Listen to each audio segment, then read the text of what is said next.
好啦，我哋而家就示範下點樣用呢個紫色嘅Nasal Tracheal Tube Immobilizer 嚟包頭，呢個係即棄嘅，用完一次就抌。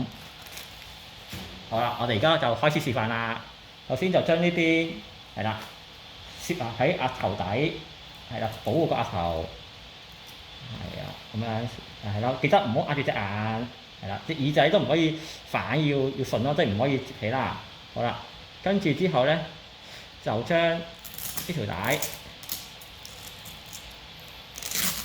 嗱，呢條帶黐啦，即係保護包住條口啦，跟住同埋將呢一邊好啦，咁樣包過嚟，好啦，跟住最後一步咧就係將呢邊係啦，魔術貼都係啦，整實佢係啦，都係唔可以接耳仔唔可以接住啦，跟住就將個波黐埋上嚟，唔好甩，就完成啦。